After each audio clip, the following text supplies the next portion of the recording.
What if the person who raised you was planning your death all along? This isn't just a story. It's a life-altering journey of betrayal, survival, and ultimate justice.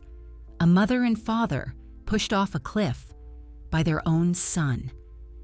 As they tumbled toward what should have been certain death, the husband whispered, "Pretend we're dead." What follows is a chilling tale of family secrets, hidden revenge, an undercover boss-style twist, and a truth buried for over 25 years. If you love life-changing stories, Undercover CEO reveals, family betrayals, and emotional redemptions, this story will keep you on the edge of your seat. Watch until the end, because the final twist will change the way you look at family forever. You think you know your family. You think that the people sitting across from you at Sunday dinner, the ones who say, "I love you," who help you carry groceries, who kiss your forehead goodnight, could never hurt you. But I'm here to tell you that you're wrong. My name is Hilda. I'm 60 years old, and what happened to me just 3 days ago still doesn't feel real. It started with a family trip, a celebration, they called it, 40 years of marriage. Our son Damien and his wife Melissa wanted to take us hiking to see the mountains we'd always dreamed of, just a relaxing family getaway. But halfway through that trail, high above the valley where the birds circle and the wind feels thin, my son looked me in the eyes, and then he shoved me. Not by accident, not in panic, he pushed me on purpose. And he did the same to my husband, Henry. We plummeted 90 feet. My ribs cracked, blood filled my mouth, my eyes couldn't focus. And just when I thought I would die, I heard a whisper, weak, trembling, but unmistakable. "Hilda," Henry breathed, "don't move. Pretend we're dead." He wasn't being dramatic. He was saving our lives. Because if we had moved, even flinched, our own son would have finished the job. Now, you might be wondering, why would anyone do this to their parents? What kind of monster pushes their own mother off a cliff? But it didn't start here. This story begins long before that hike. It starts with love, with laughter, with the kind of family others envy, or at least, the kind we thought we had. For 40 years, Henry and I built a life together. We had 2 sons, Richard, our golden boy, and Damien, the quieter one. Our mornings were filled with the smell of fresh coffee, the hum of Henry's workshop, the stories I'd bring home from teaching at the elementary school. Life was simple. It was good. But as it turns out, behind every perfect photo, every smiling Christmas card, every warm family meal, there was a darkness. A secret so horrifying it would take 25 years to come to light. That secret is the reason we ended up at the bottom of that gorge. And it all unraveled the moment I heard my husband say those 4 words, "Pretend we're dead." Because that wasn't the first time we had lost someone. 25 years earlier, our oldest son Richard died under mysterious circumstances. The police called it an accident, a late-night fall near the river gorge, but my heart always knew something didn't make sense. Now I know why. Now I know what really happened to Richard, and I know why Damien wanted us gone. This isn't just a story about a failed murder attempt. It's about betrayal, about inheritance, about the lies we tell ourselves because the truth is too painful to face. And most of all, it's about what happens when the people you love the most are the ones holding the knife behind your back. If you're listening to this and thinking, "This could never happen to me," let me tell you something. Neither did I. I believed in my family. I believed in my son. I believed that love would always win. But love didn't push me off that cliff. Blood did. Money did. Secrets did. And the only reason I'm here to tell this story is because I had the strength to play dead. This is the story of how my son tried to erase the past by erasing us. But what he didn't realize was that sometimes the dead don't stay silent. Before the cliff, before the betrayal, before the blood, there was peace. There was laughter in the kitchen. There were coffee cups shared at sunrise. There were lazy Sundays where time didn't matter, only love did. If someone had asked me what happiness looked like, I would have pointed to our home. It wasn't fancy, just a modest 2-story house tucked into a quiet neighborhood where the trees arched overhead like protectors, where mailboxes weren't locked, where neighbors still waved. It smelled like cinnamon on cold mornings and lemon polish on warm afternoons.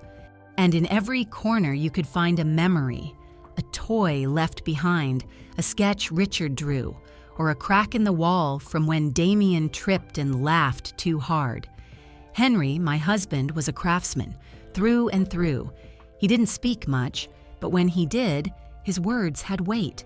His hands were always rough, calloused from shaping wood, but somehow still gentle. He could turn a lifeless plank into something beautiful, just like he'd helped turn our life into something I cherished. And I was a teacher at the local elementary school. Every afternoon I came home with crayon-smeared papers and stories about kids who couldn't tie their shoes or couldn't stop talking about dinosaurs. Teaching was never just a job. It was my heartbeat. We had 2 sons, Richard and Damien. Richard, the older one, was sunshine in human form, always smiling, always offering to help, always hugging me when I didn't even realize I needed it. He had dreams of becoming an engineer. He used to take apart radios just to see if he could put them back together. Most of the time, he could.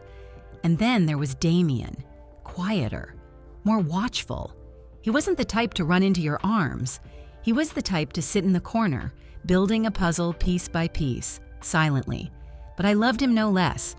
As a mother, you don't pick favorites. You can't.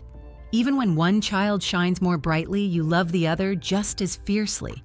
At least, that's what I believed. Every Sunday after church, we had our family ritual. Henry would carve the roast. I'd bake a pie. Richard would crack jokes while setting the table. Damien, well, he'd pick at his food but never complained. The table was a masterpiece handmade by Henry from solid oak. We used to joke that it would outlive all of us. Looking back now, I think it will. The boys were 5 years apart, close in age, distant in personality. But I always believed they'd grow closer with time, that they'd become each other's best men at their weddings, that they'd raise their kids side by side, because that's how family works. It has to work, doesn't it? In the evenings, after dinner, Henry and I would take our little walk around town. We didn't walk fast, we didn't talk much, but we always held hands. We spoke about silly things, what kind of flowers to plant in spring, where we might travel once we retired. Henry used to say, "One day, we'll see the ocean, Hilda. Just you and me." That dream felt so real, I could already hear the waves. We hosted family cookouts in the backyard. My sisters, Harriet and Irene, would bring potato salad and gossip. Their husbands would tinker with the grill like it was a NASA launch. The kids ran wild, barefoot, sticky-fingered from popsicles. Laughter echoed off the fences, off the walls, off my heart. It was everything. Henry and I were partners, not just in marriage, but in life. He helped me grade papers. I helped him stain furniture. He brought me flowers, wild flowers he picked by the road, never store-bought. I never once doubted his love. We planned to grow old in that house, not just exist, but love. When our kids had kids, we wanted to be there. Rocking chairs on the porch, birthday parties in the backyard, a Christmas tree in every window. That was the plan. That was the dream. And for a long time, it felt real. But here's the cruelest truth I've learned. Sometimes, the most beautiful dreams are the ones hiding the darkest nightmares. Because while I was busy decorating the house for holidays, while I was busy believing in family dinners and bedtime stories, a storm was brewing inside our home. One son carried guilt, the other resentment. One told the truth, the other buried it deep enough to forget. But buried lies don't disappear, They rot, they twist, they wait, and eventually, they explode. I just never expected that explosion would come in the form of a smiling invitation to the mountains, or that the hands that once clung to mine as a boy would grow up to push me toward death.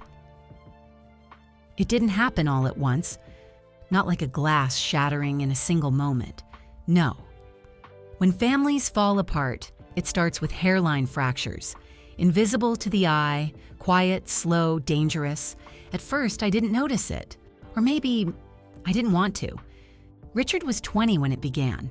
He'd always been calm, confident, and full of ideas, but suddenly his shoulders were tense, his eyes distant. And the worst part? He was angry. At Damien. At first, I thought it was just sibling rivalry, the usual bumps between two boys with different personalities, one outgoing, the other withdrawn. But this wasn't the same as when they were kids fighting over the TV remote. This was deeper, colder. I'd hear whispers in the hallway, low voices urgent, then silence. The kind of silence that makes you feel like you've walked in on something you weren't supposed to. "What were you two talking about?" I'd ask. "Nothing, Mom," they'd say. Always, nothing. But that nothing had a weight to it. I tried to brush it off. I convinced myself they'd grow out of it, that it was just tension before big life changes. Richard was applying to colleges. Damien was in high school, still figuring himself out. I told myself, this is just a phase. Until the night Richard didn't come home. It was October. The leaves were falling like confetti. I had made his favorite stew beef, carrots, potatoes, the kind that simmered all day. The clock hit 7 o'clock, then 9 o'clock, then midnight. Still no sign of him. I called his friends. No one had seen him. Damien was in his room, studying. But when I asked if he knew where his brother was, he looked at me like I had accused him of something awful. I remember that look. It wasn't sadness, it wasn't worry, it was blank, like he'd rehearsed it. Henry went out with some neighbors to search the town. Every park, every shortcut, every street Richard might have walked. At dawn, they found his body. He'd fallen into a river gorge on the edge of town, a place the boys had played near when they were younger but rarely visited since. The police said it was an accident, said he must have slipped while walking in the dark. And I believed them. Because the alternative? That something else had happened. That someone had done something? That would have shattered me. Richard's funeral was a blur. I wore the same black dress I'd worn at my mother's. Damien sat in the front pew, stiff and expressionless. People told me he was just in shock. That grief looks different on everyone. But when I looked at him, I didn't see grief. I saw a calculation, and that terrified me. I remember sitting beside Henry at the wake. He held my hand so tightly, I thought he might crush it. He whispered that everything would be okay, that we'd get through it, but there was something in his voice. A tension I couldn't place, something he wasn't saying. In the months that followed, Damien changed. He became helpful, kind. He brought me tea when I looked tired. He cleaned the garage without being asked. He hugged me more. I thought, maybe this is his way of processing. Maybe he's trying to be the man of the house now that Richard's gone. But grief doesn't erase your personality. It doesn't rewire your soul overnight. This wasn't healing. This was hiding. And I, like a fool, let it happen. Because I needed to believe that everything was okay. I needed to believe my family hadn't already shattered. One night, I was folding laundry when I found one of Richard's old t-shirts tucked into the wrong drawer. I held it to my face and sobbed. Damien walked in, saw me crying, and without a word, walked out. He didn't ask if I was okay. He never did. Because maybe, deep down, he already knew why I was crying. Maybe because part of him knew what I was beginning to fear, that Richard hadn't slipped, that he hadn't fallen, that something terrible had happened that night by the gorge, and my quiet, helpful, grieving son wasn't grieving at all. After Richard's death, there was a silence in our home that no music could fill, a silence that didn't just come from grief, but from something far deeper, something unspoken. And then, Damien changed, almost overnight. He started waking up early to make us coffee. He joined Henry in the workshop and offered to sand wood or sweep sawdust off the floor. He even helped me in the kitchen, chopping onions, stirring sauces, humming soft melodies I hadn't heard since he was a child. It was like someone had flipped a switch. The son who once kept his distance now leaned in. He asked about my day. He called me Mom with warmth. He told jokes at dinner. And for a while, I let myself believe it was healing, that he was trying to be better, trying to step into the shoes his brother had left behind. I convinced myself that this was grief transforming him into someone new, more caring, more present, more human. But now looking back, I see it for what it truly was, a mask, a carefully crafted illusion to hide the rot underneath. And I bought it, because I wanted to believe. When someone you love devastates you, your heart doesn't break all at once. It fractures in pieces. But hope, the kind only a mother knows, fills in those cracks with glue made of lies you tell yourself. That's what I did with Damien. I let him rebuild his image in my mind. I let him rewrite who he was. He brought me flowers one afternoon, sunflowers my favorite. He said, "I just thought these would make your day better." I hugged him. I cried. I told Henry, he's changing. Maybe this tragedy brought us closer, but behind every kind gesture was guilt. Behind every helping hand was calculation. Because eventually, that new Damien brought someone else into our lives, Melissa. She was charming, sweet, called me Mom from the start.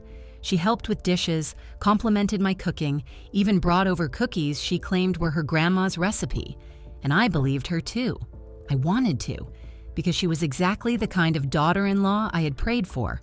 The two of them got married in a quiet spring ceremony. Henry built the arch they stood under. I cried as Damien kissed his bride. For a brief, flickering moment, I thought we'd been given a second chance. That life had taken our son, but given us a new kind of family in return. Melissa and Damien had 2 children, both beautiful, curious, and full of joy. And when they ran through our hallway screaming, laughing, asking for snacks, I felt like the universe had finally forgiven us. Our home had life again. Melissa would arrive on weekends with a basket full of fresh produce. She'd say things like, "Let me help you peel those," or "Sit, Mom, you've done enough." She'd hug me tightly before leaving, whispering, "I love you so much."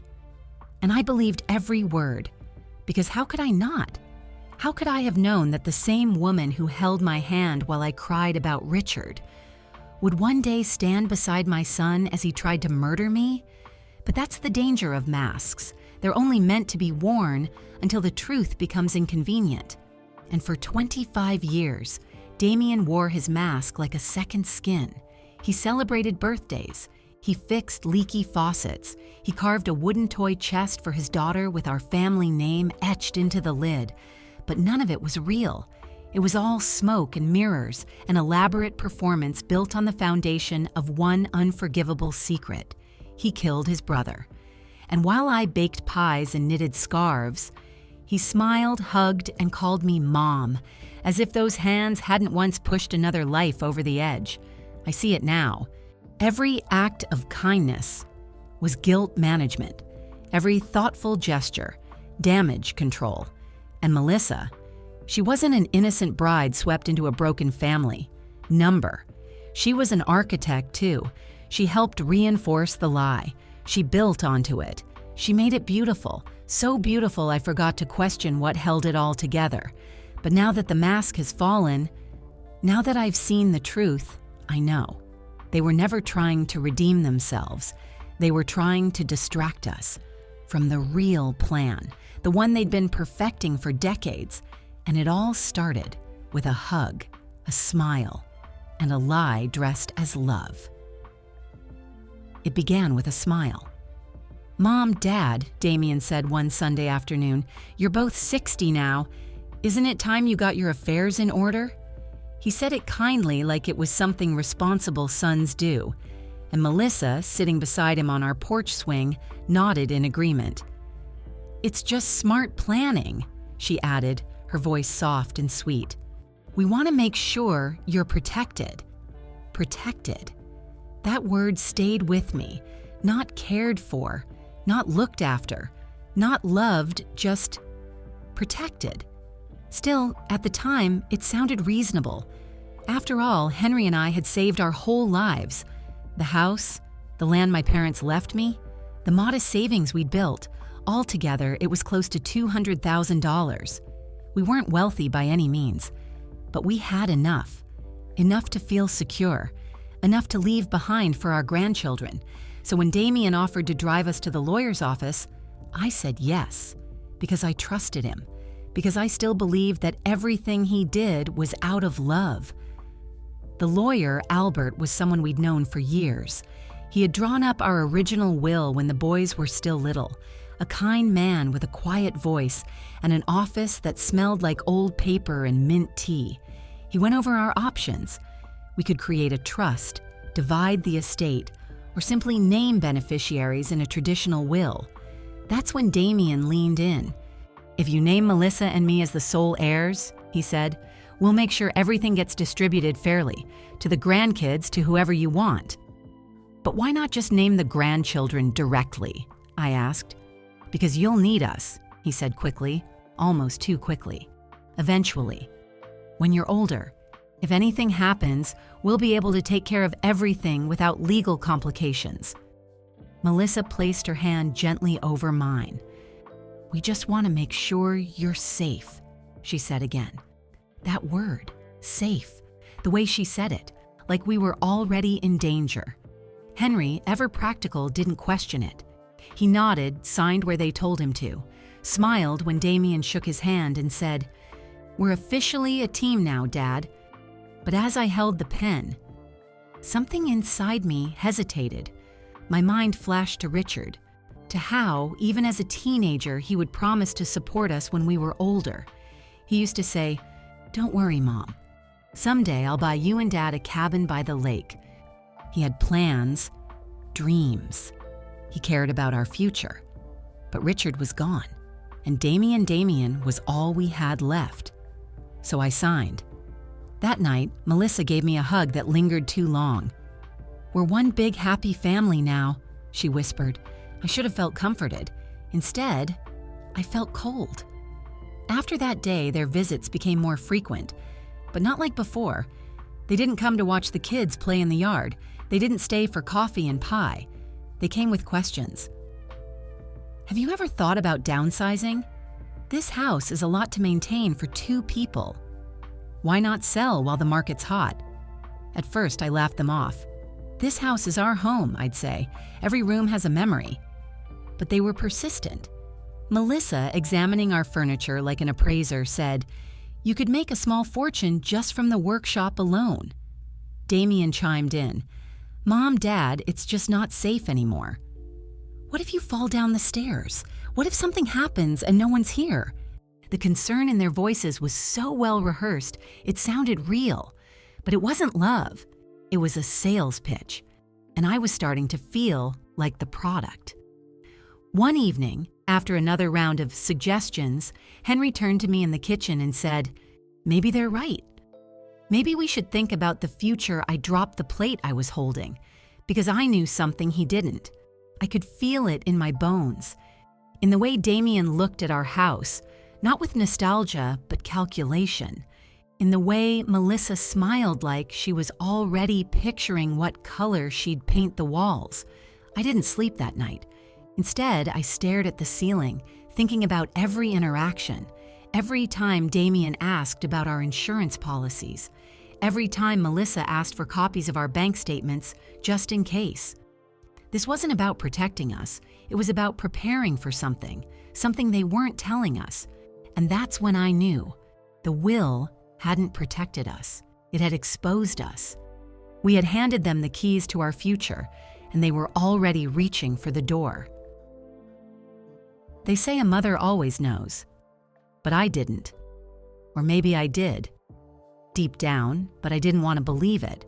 Because once doubt creeps in, It doesn't knock. It doesn't wait for permission. It grows like a vine, slowly wrapping itself around your heart. It started with small things. Damien calling more often, but never just to chat. Always with a reason. Always with a purpose. Have you looked into selling the land yet, Mom? Dad mentioned he's been tired lately. Do you think he's okay? Should I come by to help organize the basement? You know, just in case. In case of what? Melissa began visiting alone some days, bringing pastries from the bakery, complimenting my curtains, asking if I'd considered changing our life insurance policy to something more modern. They always smiled when they said these things, always so helpful, so kind, too kind. Henry noticed it too, but every time I brought it up, he'd shrug. "They're just trying to help, Hilda," he'd say. "They care about us." But he wasn't convincing, not even himself, because there was something in his voice I hadn't heard before. Hesitation, and something in his eyes that terrified me, guilt. One night, after another visit where Damien insisted on reviewing our finances, I sat beside Henry in the living room while he quietly read the newspaper. "Henry," I said, "don't you think it's strange that Damien is so interested in our money all of a sudden?" He didn't look up, just turned the page. "Maybe he's just being responsible," he mumbled. "Responsible?" I snapped. "He never cared about this stuff before." "Not until we signed the will. Not until we gave him power over everything." That's when he looked at me. And in that moment, I saw it. The look people get when they've been keeping a secret too long. "Henry," I said, barely able to keep my voice steady, "is there something you're not telling me?" He closed the newspaper, folded it slowly, deliberately. Then he said something that made my blood run cold. "Hilda, there are things about Richard's death I never told you." I felt the air leave my lungs. For 25 years, we had lived with the belief that Richard's death was an accident, a tragedy, an unexplainable, devastating fluke. And now my husband, my partner of 4 decades, was telling me he had known something more all along. He sat down heavily in the kitchen chair, the same one Richard used to sit in, tapping his pencil against the table while doing homework. "I followed Damien that night," he said. His voice cracked. "He wasn't studying like he said." He left the house around 8. I had a feeling something was off, so I followed. My heart was pounding. I couldn't breathe. "I saw them arguing near the gorge," he continued. "They were yelling, screaming things I couldn't even understand. I got closer. Richard was waving something in his hand papers, I think. Damien looked furious. He paused. They struggled." Richard tried to walk away. Damien grabbed his arm, and then Henry's voice broke entirely. He pushed him. Everything inside me shattered. The scream I wanted to release stayed stuck in my throat. My body trembled, not from anger, but from betrayal. Not just from Damien, but from Henry. "You saw him," I whispered. "You saw him push our son, and you didn't say anything?" Henry covered his face with his hands. "I thought it was an accident," he said. "I wanted to believe it." Damien cried, said Richard tripped, said he didn't mean to. He begged me not to tell you, and I couldn't lose both my sons in one night. "So you lied," I said. "For 25 years, you lied to me." "I didn't want to destroy what was left of our family," he said. I told myself he'd change, that it would never happen again. But it was happening again, and this time, we were the targets. I stood there shaking, barely able to keep my legs under me. The kitchen spun. The memories, every Sunday dinner, every holiday replayed like a cruel joke. I had loved a son who had killed his brother, and I had trusted a husband who helped him hide it. Everything I believed in but was built on a lie. And now I understood. Damien wasn't just visiting more. He wasn't just suggesting things. He wasn't just being helpful. He was finishing what he started. After Henry's confession, I couldn't speak. I couldn't even cry. There's a kind of silence that happens when your world flips upside down, a silence so loud it drowns out every thought, every memory, every breath. I stood in our kitchen, staring at the man I had shared 4 decades of my life with, wondering how long he had been carrying this truth, and how long I had been living beside a lie. Henry looked smaller in that moment, shrinking beneath the weight of his own guilt. His hands trembled as he reached for mine, but I pulled away. "Tell me everything," I whispered. "Now." He nodded slowly, his voice barely audible. 3 nights before Richard died, he came to the workshop. He had something in his hands, bank statements. He'd been going through our finances and noticed withdrawals we never authorized. I blinked, confused. "What do you mean?" "He discovered that Damien had been stealing from us," Henry said, eyes downcast. "Small amounts at first, then larger ones. He traced it all back, every missing dollar. I felt like the floor had disappeared beneath me." Richard was furious. He said he'd been tracking it for months, waiting for the right time to confront Damien. He came to me first, thinking I could talk some sense into him. "And you didn't?" I asked, my voice shaking. "I tried," Henry said. "But you know Richard. He was passionate, honest to a fault. He couldn't keep quiet. He said if Damien didn't come clean, he would tell you everything himself." That night, he went looking for his brother. "And you followed," I said flatly. Henry nodded. "I couldn't let them fight alone, not with so much anger in the air. I followed him to the gorge. I kept my distance. But I saw enough." He swallowed hard. "Richard showed him the papers." Damien tried to grab them. They started pushing, yelling. Damien screamed something about always being second best, about how Richard would always get more because he was the firstborn.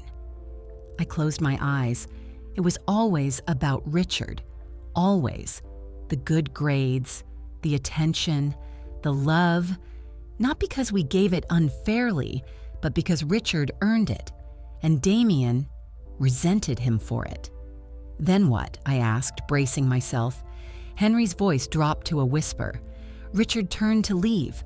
Damien reached out, pushed him, not a shove, a lunge, and Richard, he stumbled, lost his balance. Tears finally came, blurring everything. "He fell," Henry said, sobbing, "just like that. I ran to the edge. He was gone, his body lying motionless at the bottom."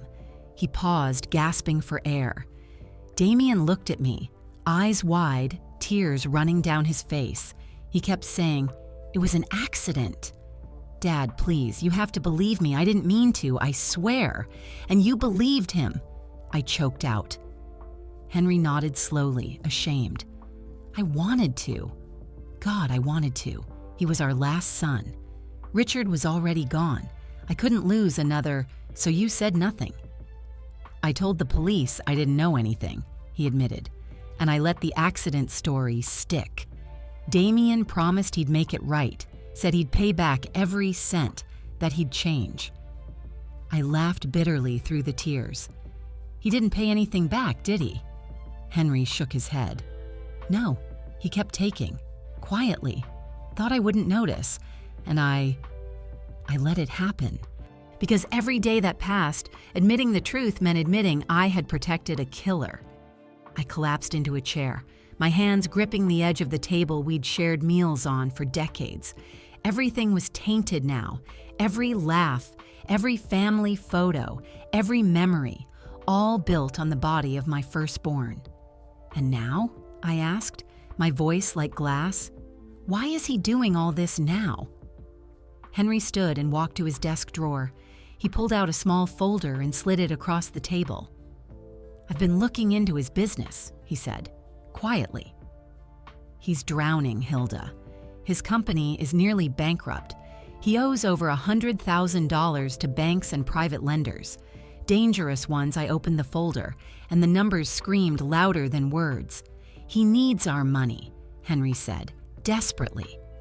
"And the will gives it all to him," I murmured. Henry nodded. "And now you understand," he said softly.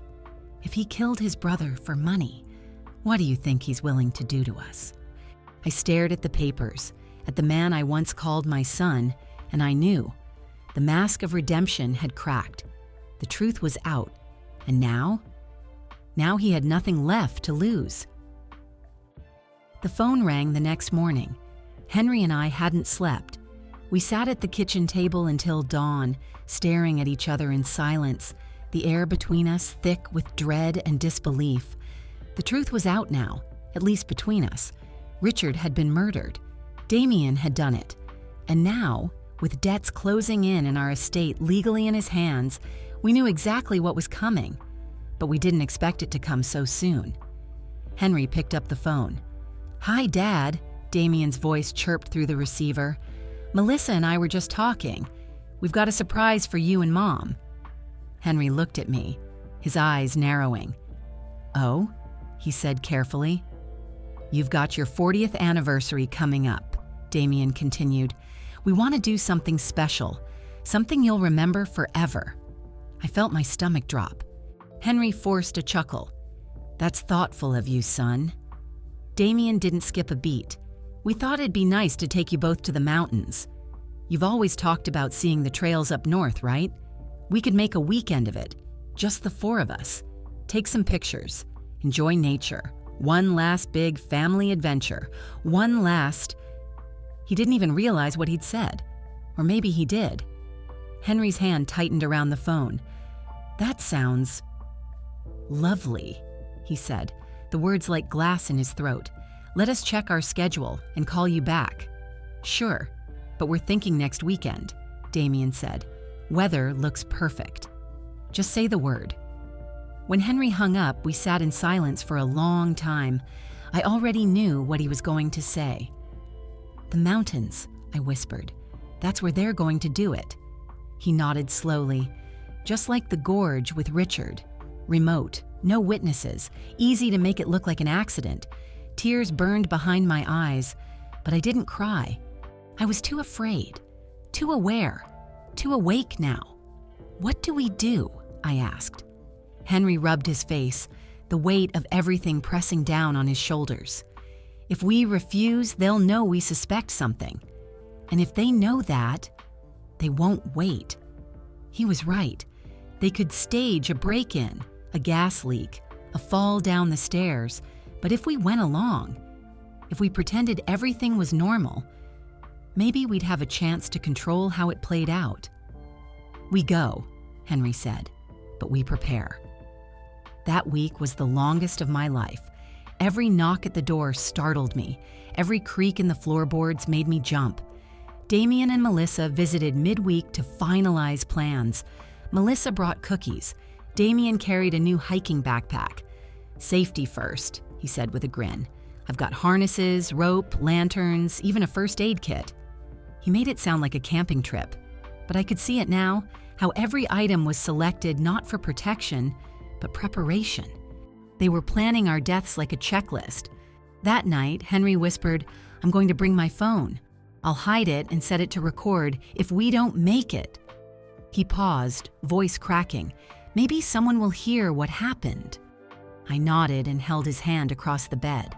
Just before we fell into a restless, haunted sleep, I said, "If something happens to me, Henry, just know I never stopped loving you." And he replied, "I love you more than life itself, Hilda. That's why I'm going to do everything I can to protect you." Friday came faster than I expected. Melissa showed up at dawn, her arms full of grocery bags. "Trail mix, water, sandwiches, oh, and a camera," she said, holding up a sleek new DSLR. "I want to capture every moment of this special day." I could barely force a smile. Behind her, Damien opened the trunk, humming cheerfully. His eyes scanned our faces with mock affection. "You two ready for the big adventure?" he asked. Henry gave a tight nod. "Absolutely," he said. "Let's make it a trip to remember." As we pulled out of the driveway, I looked back at our house one last time. The place we'd built our lives, the place I thought we'd grow old in, and I wondered, would we ever come back? The drive to the mountains took 2 hours, but it felt like a lifetime. Melissa played cheerful music through the speaker's oldies, soft rock, the kind that used to remind me of summer cookouts and long road trips. She sang along, every lyric dripping with false joy. Damien drove carefully, too carefully, obeying speed limits, stopping at every stop sign, smiling in the rearview mirror like this was any other family outing. Henry sat beside me in the back seat, our hands tightly clasped, his hidden phone already recording from inside his jacket pocket. We said almost nothing the entire ride. What was there to say? Every word felt like a goodbye. When we arrived at the trailhead, the air was crisp, the sky painfully blue. It should have been beautiful, but to me, it looked like a crime scene. The trees were tall and close together, casting long shadows across the dirt path. A river ran nearby, its sound just loud enough to drown out a scream. Melissa adjusted her camera strap. "I can't wait to get some pictures from the top," she said. "The views are going to be unreal." I nodded stiffly. Damien pulled his hiking gear from the trunk. He handed Henry and me small water bottles and adjusted the straps on our backpacks. For balance, he claimed. But it wasn't balance he was planning. It was control. We began walking. The first mile of the trail was easy, flat, quiet. The sunlight slipping between the leaves like gold dust. Melissa chatted about wildflowers. Damien pointed out birds. And I tried to memorize every rock, every bend in the trail. If I survived, I wanted to be able to tell the police exactly where it happened. Every now and then, Damien would fall behind us, walking just a little too close, his boots crunching leaves louder than necessary, his eyes on our backs. "Need a break, Mom?" he'd ask sweetly. I'd shake my head. "I'm fine." We climbed higher. The path narrowed. My legs ached. Henry's breathing grew heavier. They knew we'd tire. They were counting on it. After another steep incline, Melissa turned around and smiled. "We're almost at the lookout point," she said. "Just a little farther." But she was lying. According to the map we'd seen back home, the real lookout was still a mile away. They had something else in mind, a shortcut, a trap. We followed a narrow offshoot trail, barely visible among the bushes. It twisted sharply uphill, lined with loose stones and steep drops on either side. My heart pounded. This was it. Melissa pulled ahead with surprising ease. She was fit, agile, like someone who'd walked this trail before. And maybe she had. Maybe this had been planned weeks ago. Maybe she and Damien had already stood at the edge of that cliff and imagined our bodies broken at the bottom. We finally reached the spot. It wasn't the official lookout, but it was a view. A terrible, beautiful, deadly view. The valley stretched wide below us. A sheer 90-foot drop opened just a few steps away. Jagged rocks jutted out like teeth. I felt sick. Melissa raised her camera. "Come on, you two," she said. "Stand over there, near the edge. I want the valley in the background." Henry and I exchanged a glance. This was the moment. We moved cautiously, our feet inches from the drop. Melissa took photo after photo, her fingers quick, her face calm. "Smile," she said. "This one's going to be your best yet." Damien stepped closer behind us. Too close. He put a hand on Henry's shoulder. "You should move back just a little," he said. "It'll frame the shot better." One step back would mean no footing. One step back would be death. Henry looked at me, and I saw it in his eyes. The end. But then something changed. Damien made his move fast, forceful, lunging toward us. But Henry was faster. With strength I didn't know he still had, he grabbed Damien's wrist and shouted, "If we're going down, you're coming with us!" For a second, all four of us were locked together in a twisted, terrifying dance, arms flailing, feet slipping, bodies leaning too far. Melissa screamed, and then we fell. We fell together. Four bodies locked in chaos, crashing through air and branches and time itself. I didn't scream. There wasn't enough air in my lungs, just silence and the sound of wind screaming in my ears. Then impact, a brutal, bone-shattering stop. The world went white with pain, then red, then black. I don't know how long I was unconscious, maybe seconds, maybe longer. But when I opened my eyes, I knew I wasn't dead. I almost wished I was. My ribs felt like glass inside my chest. My arm throbbed with a pain so sharp it made me nauseous. There was blood in my mouth, thick, metallic, bitter. And beside me, Henry lay motionless. My heart froze. "Henry," I gasped. But before I could move, his eyes fluttered open.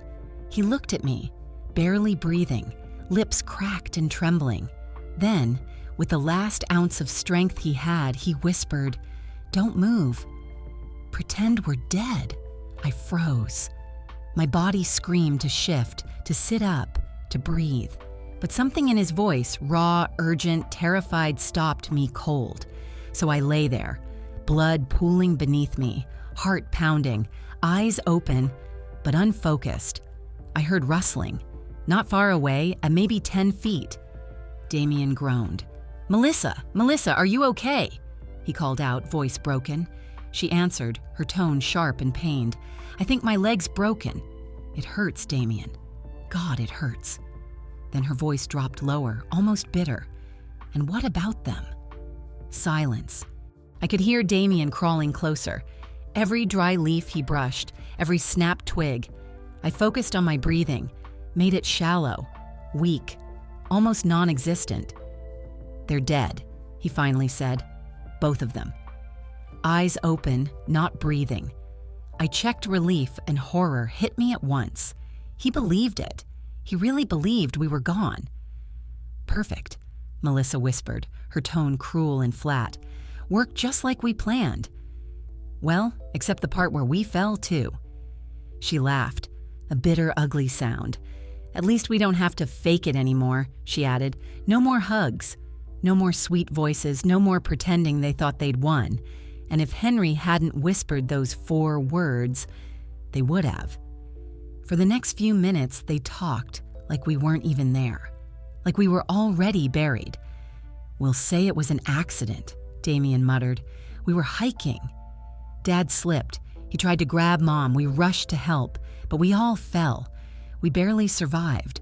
Trauma, shock, tragedy. "I know," Melissa snapped. "We've rehearsed this 100 times. She paused, then added, "Poor us. We lost our dear in-laws." What a heartbreaking story, the casual way she said it. Like we were props in a play, made bile rise in my throat. Then I heard them move, again, slow, shuffling, crawling. They were hurt, but not enough. Not enough to stop them from getting out. Not enough to stop them from finishing the story. As their voices faded into the distance, Henry whispered again, "Hilda, are you okay?" I blinked once. "I'm alive," I whispered. "Barely. My leg's broken," he said. "Ribs too, I think." "My shoulder," I replied, "and my arm. I don't know how bad, but I can move. Sort of." The silence returned, heavy, final. We were alive, but trapped. No phone signal, no help. No one even knew we were down here. And if Damien and Melissa reached the top before anyone found us, they'd spin their story, cry on camera, call it a family tragedy, and no one would ever know what really happened, unless we did something, unless we found a way to survive. I turned my head slowly, painfully, and saw the trees towering above us. There was no path, no rope, no chance we could climb out on our own, but we had something they didn't know we had. Time. Time to think. Time to heal, if only a little. Time to wait for a single moment, a single crack in their plan, to finally tell the truth. The next few hours blurred into agony. Pain came in waves, sharp, stabbing, unrelenting, but we stayed still, silent. We were alive, but we couldn't risk being discovered alive. Not yet. Every second was a gamble. What if Damien came back? What if Melissa realized we might still be breathing? So we waited. Eventually, voices echoed above the gorge shouting, frantic, dramatic. Too dramatic. "We're down here," Damien cried. "My parents, they didn't make it. Please send help." I clenched my jaw. Even now, he performed like he was center stage, like he was the grieving son, not the man who pushed us over the edge. A rescue team responded quickly. The sound of ropes, boots against rock, radios clicking, it all felt surreal. I kept my body limp, my eyes closed just enough, breathing shallow, pulse faint. I heard them reach Henry first. "Still alive," someone said, critical but breathing. Then they found me. "I've got the woman." Pulse is faint, could be gone. They moved fast. Medical teams rushed in, oxygen masks, stretchers, neck braces. I was terrified they'd say something out loud that gave me away. But somehow, I passed. They believed it. They believed I was dying. And that bought us everything. They carried us out of that gorge like casualties, wrapped in blankets, monitored by machines, rushed to a helicopter. Melissa wept at the landing site. Real tears? Maybe, but not for us. No, those tears were for their plan. For the inheritance they thought they'd just inherited. In the medical chopper, I felt Henry's hand brush mine, weak but real. We didn't speak. We didn't need to. We had made it out. But the game was far from over. At the hospital, the emergency room was chaos. Doctors barking orders, nurses running between machines, every beep, every tube, every light a reminder that we were still clinging to life. They wheeled me into a trauma unit. I could hear a nurse whispering, "Vitals are low, but she's not crashing. We might have a window." I had to be careful. My body wanted to move. My mouth wanted to scream the truth, but I had to wait. Then I heard them. Footsteps. Voices I recognized too well. Damien, Melissa. "Can we see them?" Damien asked, voice breaking. "Just for a few minutes," the doctor replied. "Say goodbye, just in case." The door creaked open. I felt them enter. I didn't move, didn't blink. I could feel their presence on either side of my bed, their heat, their breath, their lies. Melissa took my hand gently. "Hilda," she whispered, her voice trembling, "you've been like a mother to me. We'll never forget you, Poison," sweetly delivered. Then Damien leaned down, his lips near my ear. "I hope you've learned your lesson, Mom," he whispered. "You should have stayed out of our finances. Some truths are better buried." And that was it. That was the confession, the proof. And even better, he didn't know we were alive, but someone else did. A nurse, young, sharp-eyed, had been adjusting my IV. She froze, eyes wide. She had heard every word. When Damien and Melissa left, she leaned in close. "Ma'am," she whispered so softly it barely reached my ears, "if you can hear me, move your finger." I did. Once. Then twice. "Oh my God," she breathed. "You're awake." "You're faking it." Another pause. Then, "If you're in danger from those people, move your finger 3 times. I did, without hesitation. The nurse, her badge read. Inns nodded slightly. "I'm going to get help," she said, "real help. People who can protect you." And just like that, we weren't alone anymore. The truth finds a voice. Minutes later, I heard new footsteps, softer, heavier, a man's voice. "Mrs. Black, I'm Detective Johnson. You're safe now. Nurse Inns told us everything. We've placed security at your door. Your son and his wife have no idea you survived." Tears slipped from the corners of my eyes. He continued, "We need you to stay quiet a little longer, but we're building a case. We'll need your testimony, and your husband's. We'll need evidence, Henry." "His phone," I croaked, voice barely there. "He recorded it. Everything. The hike, the cliff, the confession." The detective's eyes lit up. "That's exactly what we needed," he said. "We'll take it from here." For the first time in days, I felt something I hadn't felt in a long time. Hope. The plan moved quickly after that. Detective Johnson and his team worked fast, quietly collecting the pieces. Henry's phone, still tucked safely inside his jacket, contained a full audio recording from the moment we stepped onto the trail until the second we fell. Everything was there. Damien's voice, his instructions, his intentions, Melissa's cruel laughter, her confirmation, no more pretending. And most important of all, Damien's whispered confession beside my hospital bed. "I hope you've learned your lesson, Mom. Some truths are better buried." Those words were the final nail, but the detectives wanted it airtight. "Let them think you're still in a coma," Johnson advised us. "Give them enough rope to hang themselves." So we did. For 48 more hours, I pretended to sleep, to breathe shallowly, to exist on the edge of life. I listened. Melissa visited once more alone this time. She sat beside me and scrolled through her phone. Then, out of nowhere, she leaned in and whispered, "You always made me feel small, Hilda. Perfect wife, perfect teacher, perfect mother. But look who's winning now." I nearly flinched, but I stayed still, because justice was just around the corner. The arrest. It happened at 8:12 a.m. on a cloudy Tuesday. Damien had returned to the hospital, dressed in black, holding a bouquet of white lilies. He was ready for the show. The grieving son. Again. He stepped into the hallway outside my room where Detective Johnson and 2 officers were waiting. "Mr. Black?" Johnson said calmly. Damien turned, confused. "Yes? You're under arrest for attempted murder, fraud, and conspiracy to commit murder," Johnson said, his voice ice cold. "What?" Damien laughed. "This is a mistake." This is insane." The officers moved in. "Hands behind your back." Melissa appeared at the end of the hall, her face paling as she saw the cuffs click closed around Damien's wrists. She ran forward. "Wait, what's going on? He didn't do anything." Johnson raised a hand. "We have audio of both of you planning the murder of Henry and Hilda Black. We have your voices, your words, your intentions. We have the victim's testimony. And you, Mrs. Black," he said, turning to Melissa, "are next." Melissa tried to run, but she didn't get far.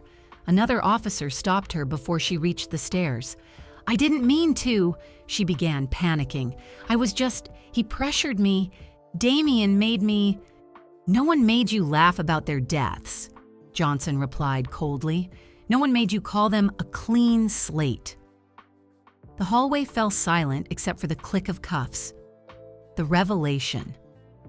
An hour later, I sat up in my hospital bed. No more pretending. My hair was tangled, my face bruised, my left arm in a cast, but my eyes were sharp. I turned toward the camera as a detective set up the statement recording. "State your name, please." "Hilda Black." "And what would you like to say today?" I took a breath, a deep one. Then I looked directly into the lens. I loved my son. I believed in him. I gave him second chances even when my heart told me not to, and he tried to kill me for money. A pause. But he didn't just try to kill me. He killed his brother 25 years ago, and my husband carried that weight alone to protect me, to protect us. My voice cracked. I don't want revenge. I want the truth, and I want to make sure no parent ever has to bury one child and fear the other. The detective nodded. "We'll make sure of it." Justice begins. The news broke that evening. Local man and wife arrested for attempted murder of parents' family estate at center of investigation. Neighbors were stunned. The community was in shock. But the truth was finally free. Henry was moved to a recovery room, his condition stable though still weak. When they wheeled me in beside him, he whispered, "You saved us." I shook my head gently. "You did," I said. "You were the first to pretend to be dead. And because of that, we're alive." He smiled weakly. "We're not just alive, Hilda," he said. "We're free." And for the first time in what felt like a lifetime, I believed it. It had been 3 weeks since the arrest. Henry was still recovering, slowly regaining strength in his leg. I had moved from a hospital bed to a wheelchair, with enough mobility now to sit by the window in the rehab center and feel the sun on my face. The days were quieter. No more detectives, no more false smiles, no more pretending. But that didn't mean the pain was gone. Richard's name hung in the air like a sacred song no one dared sing. We hadn't spoken of him. Not really. Not since everything came out. It was too raw. Too much. Until one morning, Nurse Innes wheeled in a small box. "This came from your old house," she said gently. "Your neighbor helped the police collect personal items, said you might want this one." She placed the box on my lap, then left. It was old, worn, covered in a layer of dust that hadn't been disturbed in years. I stared at it. My heart knew before my hands did. This was Richard's, the forgotten drawer. I opened the box slowly. Inside were little things: a dried-out marker with RB scribbled in childish handwriting, a sketch of a treehouse he never finished building, a receipt for a birthday gift he'd bought me 3 months before he died, and beneath all that, an envelope, unopened, faded but sealed, to Mom. My fingers trembled as I held it. The handwriting was his, sharp, slightly crooked. I brought the envelope to my chest and closed my eyes. Then, carefully, I opened it. Richard's letter. "Dear Mom, I know I'm not great at saying things out loud, so I wanted to write them, just in case. I've been thinking a lot lately about life, about Dad, about Damien, about you. I don't say it enough, but you're the strongest person I know. You've always been my compass. When I feel lost, I think of you humming in the kitchen or reading to us at night or just hugging me when I needed it most. Things are weird lately. Damien's been acting strange, distant, like he's mad at the whole world and doesn't know why. I've tried talking to him, but he shuts down. I'm worried about him, and I'm worried that you blame yourself. Please don't. Whatever happens, promise me something. Don't stop believing in people. Even when they break your heart, even when they don't deserve your kindness, because that's who you are. And this family only stays together because of you. One more thing. If anything ever happens to me, tell Dad it's okay. Tell him he did his best, and tell Damien. Tell him I forgive him. No matter what. I love you, Mom. Always. Richard. By the time I finished reading, I was shaking. Tears streamed down my cheeks, landing softly on the paper. Henry entered the room just then, balancing on a cane. He saw me holding the letter and froze. "I found it," I whispered. "He wrote to me, before it all happened." Henry moved slowly to sit beside me. I handed him the letter, and as he read it, his face crumbled. "He forgave Damien," Henry whispered. "I know," I said. "Even after everything, he still held love in his heart." The silence that followed was different this time. Not heavy, not haunted, just full, like a space being filled back in.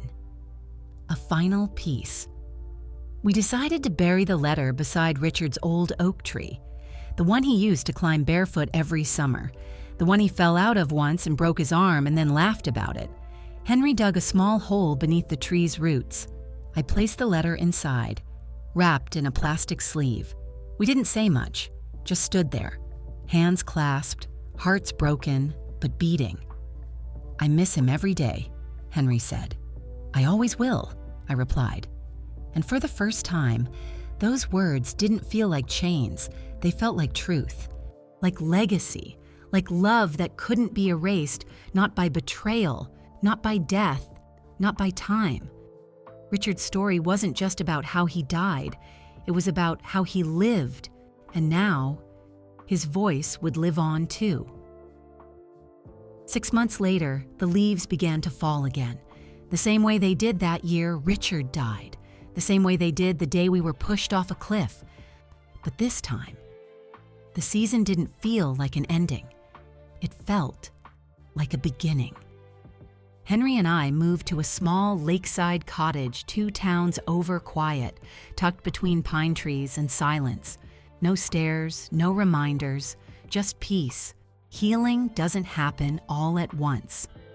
Some days I still wake up gasping. The fall, the sound of branches snapping, Damien's voice in my ear. I don't think those echoes will ever fully leave. But now, I know what to do with them. I write. Every morning, I sit by the window and put our story to paper, not just for us, but for others. For mothers who have doubted their instincts, for fathers who carried guilt in silence, for anyone who has ever trusted too much and been betrayed too deeply. Our pain doesn't define us, but our survival? That's ours to claim. Justice came slowly, but surely Damien and Melissa were tried together. The audio recordings, the nurse's statement, the forensics from the gorge, and yes, the letter from Richard, though never legally submitted, was read aloud in court. The judge wept. Melissa took a plea deal. 20 years, no parole. Damien didn't. He still insisted it was all a terrible misunderstanding. The jury disagreed. He was sentenced to life. No more lies, no more masks, no more pretending. The media called it the family cliff case, but to us, it was just the day we survived. The kids, Melissa and Damien's children, our grandchildren, were placed into protective custody the moment the investigation began. It broke my heart. Not just for us, but for them. 2 innocent souls caught in a legacy of secrets. But now, they're with Henry's sister, across the country. Safe. We send letters, pictures, simple things. One day we'll tell them everything. But for now, they get to be children again. That's enough. The tree. We visit Richard's oak once a month. Henry brings coffee. I bring a small yellow flower. Sometimes we sit in silence. Other times we talk aloud about the grandkids, the birds, the weather. And every time we visit, the tree seems taller, as if it's still growing, as if his spirit never left. A note to you, listener. If you've made it this far, maybe you see pieces of yourself in our story. Maybe you've trusted someone who hurt you. Maybe you've carried guilt that wasn't yours. Maybe you've wondered if it's ever too late to speak the truth. Let me be the one to tell you, it's not. You are stronger than the silence, stronger than the secrets, stronger than the fall. The final line. One morning, Henry turned to me while we drank tea on the porch. "I never thought we'd make it here," he said softly. "Neither did I whispered. And then I smiled, not because the pain was gone, but because we were still here, together. And that's the most life-changing part of all. You've just witnessed a story where the fall wasn't the end, but the beginning of something deeper. This wasn't just about crime, it was about trust, about what we do and don't say to the people we love. We saw a mother deceived by her own child, a father hiding the unbearable truth, a son lost to greed, and another son, long gone, still guiding his family through the darkness. With just one letter, and maybe, just maybe, we saw ourselves. If you've ever trusted the wrong person, if you've ever stayed silent when you should have spoken, or if you've ever thought you weren't strong enough to face the truth, remember, if they survive that fall, you can rise from anything. Tell us in the comments. What part of this story hit you the hardest? Share it with someone who needs hope, closure, or a reminder that silence is never the answer. And don't forget to subscribe, because the next story might just change your life too.